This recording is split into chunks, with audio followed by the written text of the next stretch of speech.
Bendito Dios, te alabo, Señor, te bendigo porque eres bueno, Señor. Gracias por ese privilegio, Señor, de habernos escogido para ser tus siervos. Gracias, Señor, porque todo es a través de tu palabra, porque tu palabra es verdad.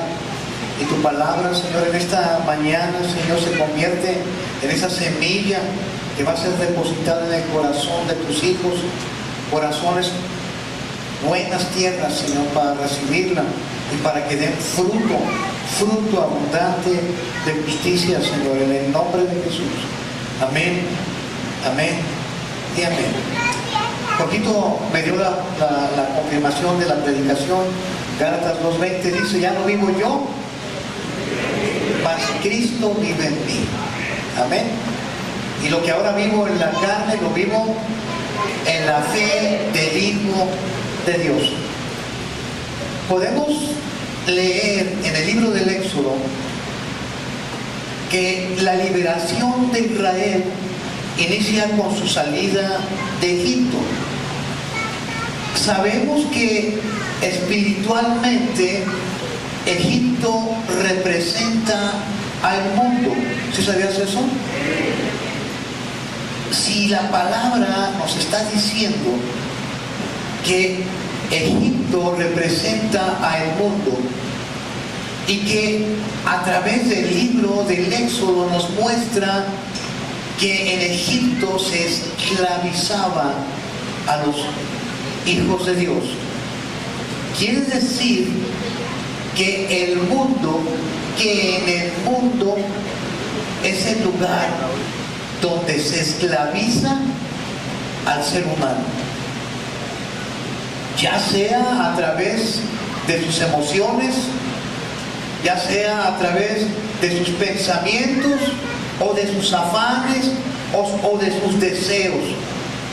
Pero siempre en el mundo van a existir factores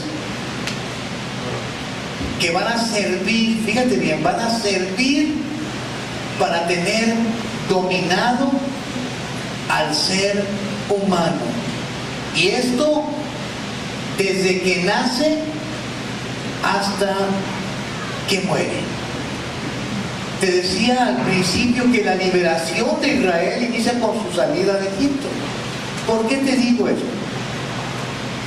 Porque el Israel que es liberado, el Israel que inicia su marcha por el desierto, lleva consigo todavía dentro de sí un corazón con una mentalidad de esclavo. Te voy a decir algo. La historia que leemos en el libro del Éxodo no es más que una analogía de nuestro caminar en Cristo Jesús hasta llegar al Padre. Nuestro Señor Jesucristo dice: yo soy, dilo, yo soy el camino, yo soy la verdad y yo soy la vida, y nadie viene al Padre sino por mí. Así que de la misma manera que Israel inicia su liberación por la salida de Egipto, así también nosotros iniciamos nuestra liberación cuando recibimos a Cristo Jesús en nuestro corazón. Y también de la misma manera que Israel inicia la marcha por el desierto llevando dentro de sí un corazón con una mentalidad de esclavo, así también nosotros cuando iniciamos nuestra marcha por el camino que es Cristo Jesús, Señor nuestro. Porque te quiero decir algo, en verdad, lo que tú lees en el libro del Éxodo, ese camino por el cual transitó el pueblo de Israel, es Cristo Jesús. Ese camino es el camino de la gracia, porque nos damos cuenta a través del libro del Éxodo todo lo que Dios le dio a Israel. No permitió que ni el sol, ni el calor, ni el frío les hiciera daño. No permitió que se murieran de sed, no permitió que se murieran de hambre. Es más, no permitió que su vestido y su calzado envejecieran. Conclusión: ese camino por el cual transitó Israel a través de un desierto espantoso era Cristo Jesús, el camino de la gracia. Le puedes decir a quien está a tu lado: así es, Cristo Jesús es nuestro camino. Amén. Vamos a leer el libro, vamos a una lectura, el libro del Éxodo, capítulo 16, versos 2 y 3.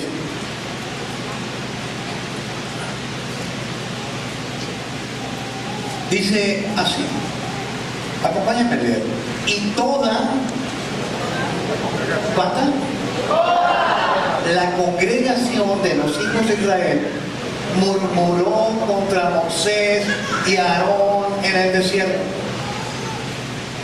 Y les decían los hijos de Israel: ojalá hubiéramos muerto por mano de Jehová en la tierra de Egipto, cuando nos sentábamos a las ollas de carne, cuando comíamos pan hasta saciarnos.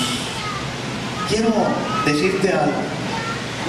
Lo que en verdad era un camino de vida, por causa del corazón de esclavo que tenía Israel, vio, percibió que ese camino precioso, hermoso, por el cual estaba transitando, era un camino de muerte.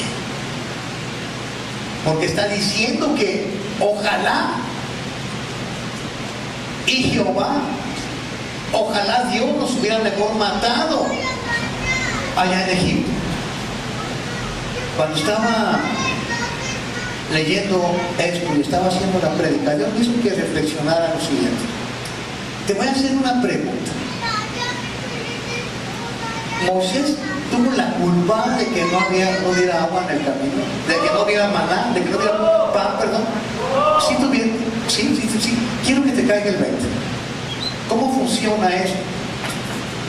¿Por qué no se quejaron contra Moisés cuando abrió el mar rojo? ¿Por qué no murmuraron contra Moisés cuando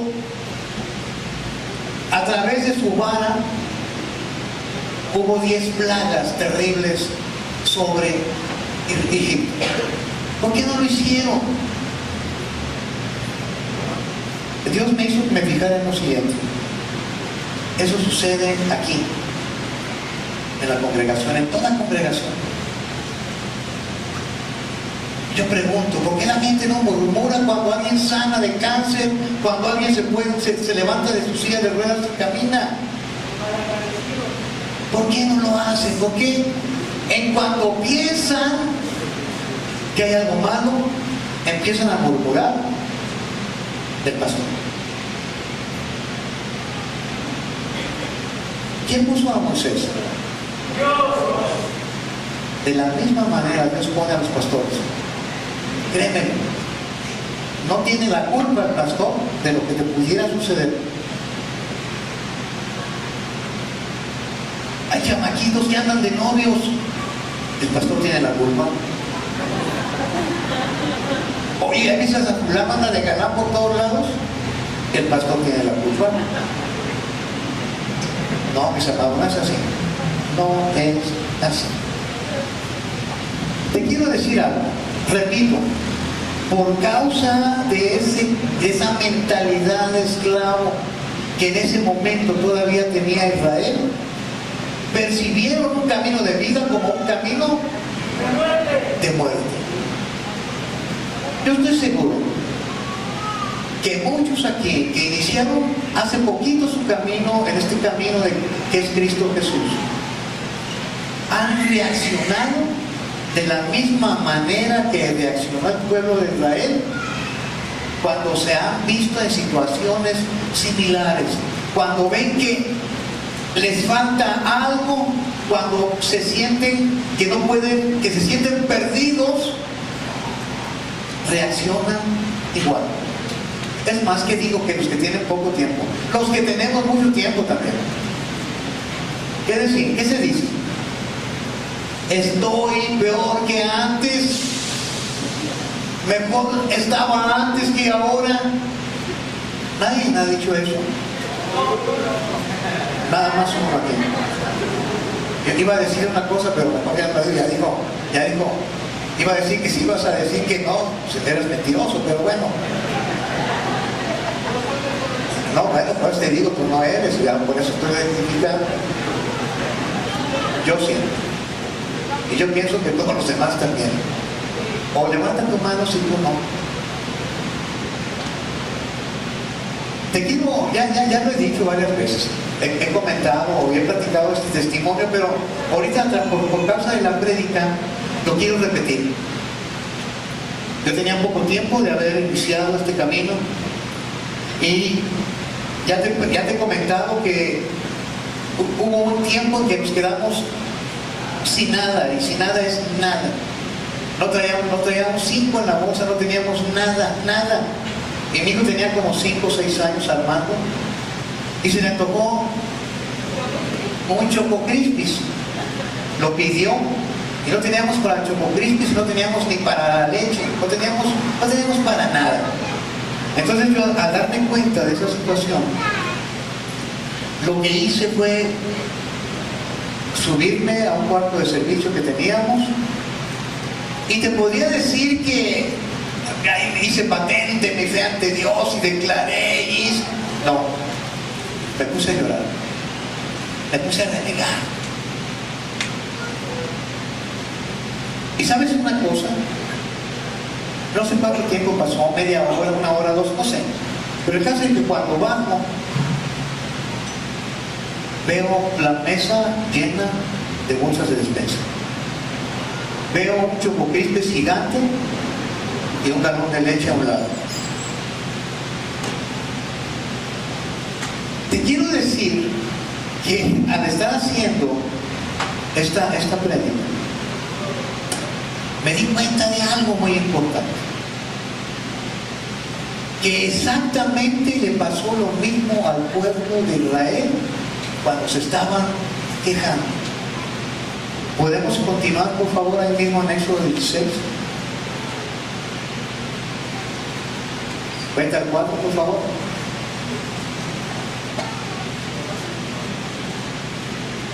Dice: y Jehová dijo a Moisés: he aquí, yo les haré llover pan del cielo, y el pueblo saldrá y recogerá diariamente la porción de un día, para que yo le pruebe si anda en mi ley o no.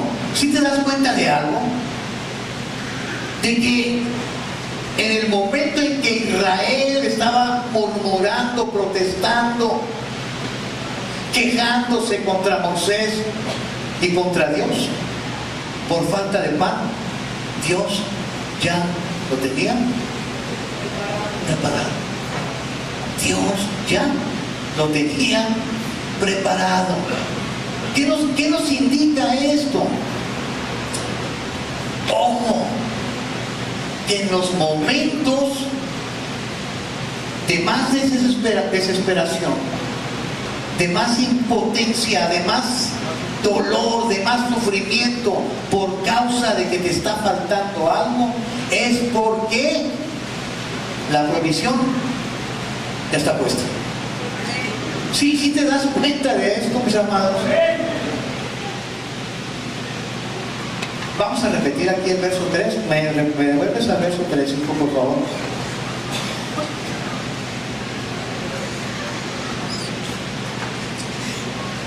Y les decían los hijos de Israel ante esa situación: ojalá hubiéramos muertos por mano de Jehová en la tierra de Egipto. ¿Cuándo qué? Cuando nos sentábamos a las ollas de carne. Yo te voy a hacer una pregunta. ¿Qué significa la palabra estar sentado? En paz, descansando. No hacer nada. Significa pasividad. Significa conformismo. Esa es una mentalidad de esclavo. Entendamos lo siguiente: nuestra vida como cristianos debe de ser siempre hacia adelante. Nuestra vida como cristianos debe de ser no deteniéndonos por miedo ante la adversidad. Porque lo que pasó con Israel fue que prevaleció el miedo antes que la fe. Pasividad y conformismo es lo que estaba expresando Israel en ese momento. Te quiero decir algo.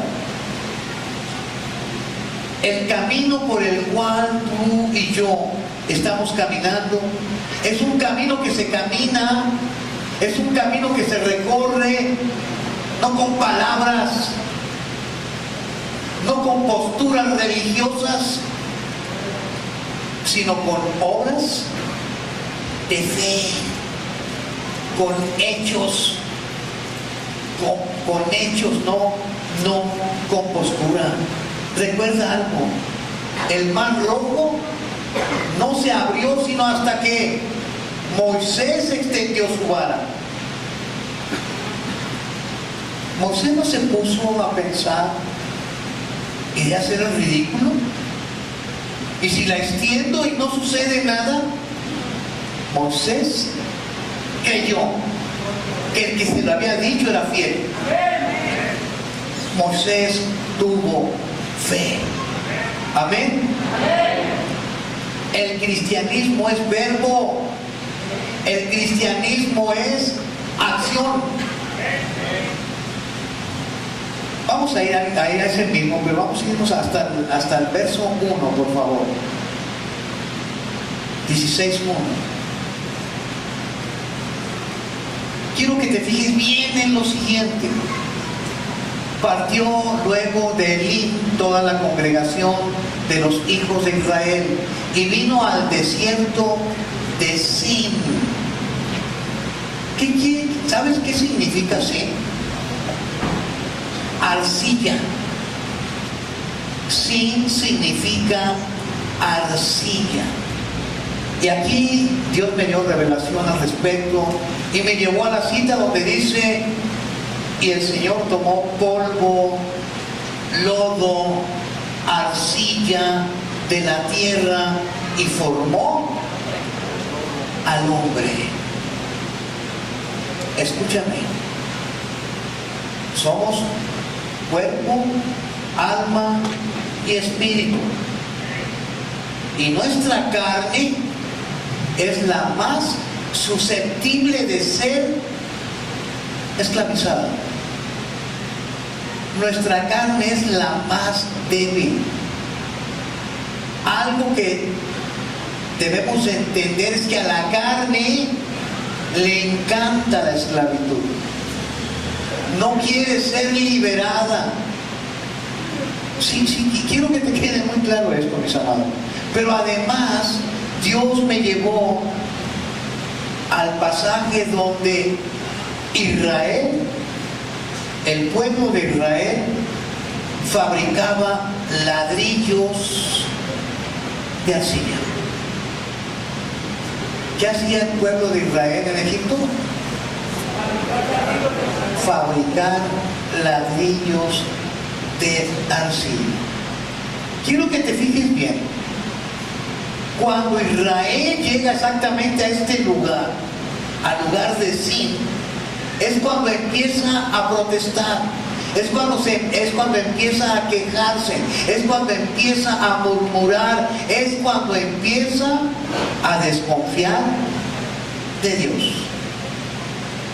Sí, está clarísimo esto, mis amados. Cuando Israel trató de ser liberado, hubo algo que Faraón dijo, y está ahí mismo en el libro del Éxodo, capítulo 5, verso 9.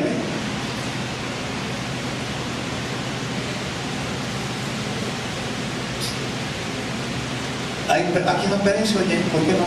¿Por qué acá no? ¿Ya? Dice: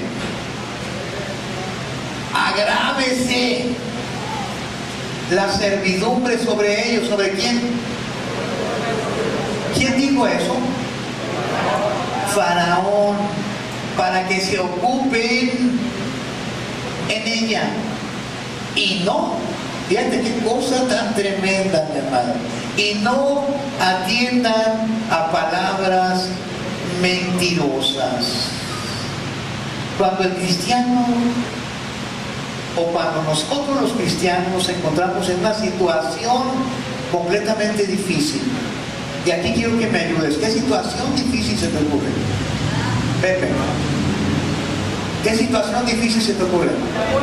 Sin trabajo, una enfermedad, un hijo en drogas, ¿qué más? Ay, caray, Gerardo, la muerte de mi mamá, ya se murió. Bueno, escúchenme bien. Cuando un cristiano se encuentra en esa situación, es cuando más débil está. Y cuando más débil se encuentra, se incrementa esa debilidad, esa zozobra. Y pasa el tiempo y no pasa nada. Es cuando se empieza a murmurar, a quejar y a desconfiar de lo que Dios nos dice a través de su palabra. ¡Ey! Vas a salir ya del problema. Eres sano en el nombre de Jesús. Cristo Jesús llevó tus enfermedades en la cruz. Pero tú no se lo crees, porque te encuentras en una situación de debilidad. Sí te cae el 20, mi amado. Ahora bien, si queremos saber quién está atrás de todo esto, basta recordar quién fue quien dio la orden de incrementar, de aumentar el trabajo para Israel. ¿Quién fue? ¿Y a quién representa espiritualmente Faraón? Al enemigo. El apóstol Pablo lo identifica en la carta no a Satanás, al enemigo. En la carta a los Romanos, en el capítulo 7, cuando declara: porque no hago lo que quiero, sino lo que no quiero hacer, eso hago. Quiero decirte algo. Esto es necesario que todo cristiano lo entienda, lo crea. Hay un enemigo que usa nuestras debilidades, nuestras inclinaciones para mantenernos esclavizados. ¿Sí sabías eso? Dice el pensamiento judío que se llama Yetzer Hara, se llama inclinación a hacer el mal. Pablo lo llama carne. Los griegos dicen que se llama ego, yo, el yo. Vamos a ir al Evangelio de San Juan, al capítulo 16, verso 21. Porque el Señor nos da la respuesta, nos da la clave para poder liberarnos.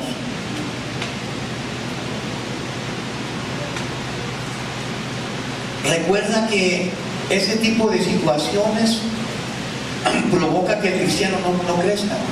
O crece o no crece, pero por lo regular se mantiene atorado por causa del miedo, por causa de la murmuración, por causa de la queja. ¿Cuál debe de ser nuestra postura? Tener fe. Tener fe. Sí, antes que leamos este versículo, ¿sabe el significado de camino, la palabra camino? Espacio que existe entre dos puntos. Es decir, aquí inicio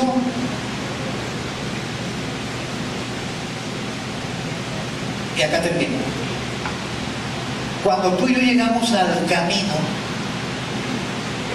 quiere decir que tenemos que recorrer un buen trecho. Muchos cristianos piensan que con recibir a Cristo Jesús ya lo hicieron. Hay un camino que recorrer, dice el Señor, yo soy el camino. Por medio de mí vas a llegar al Padre. Dice el Evangelio de San Juan, capítulo 16, verso 28, lo siguiente. Dice,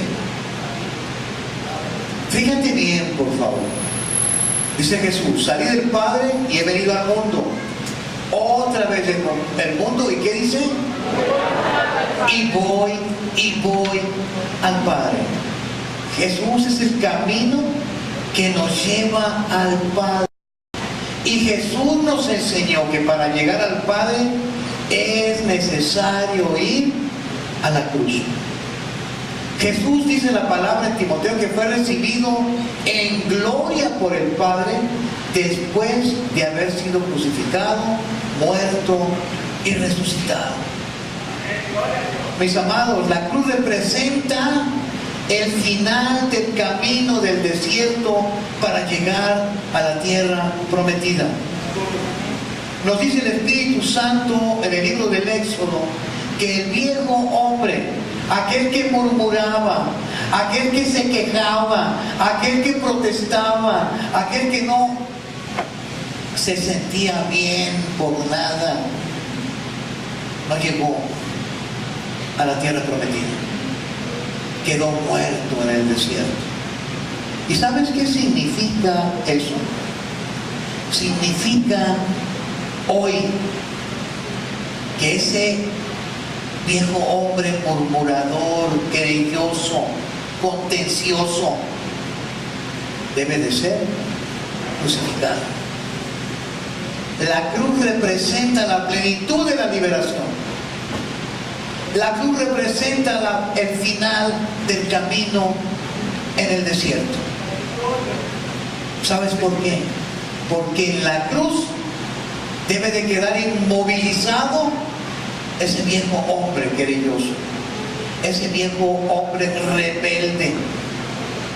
Y así, a través de su palabra, a través de la fe, dijo Pablo, mas ya no vivo yo,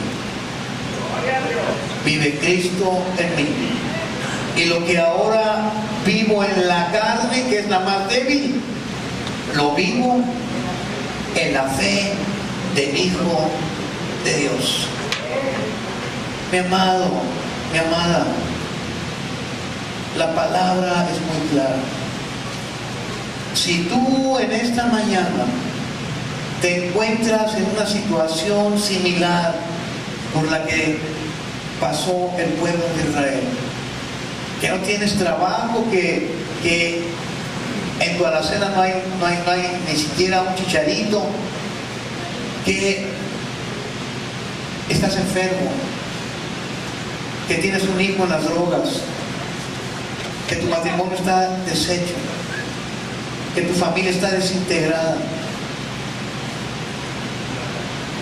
es necesario entender que Dios tiene ya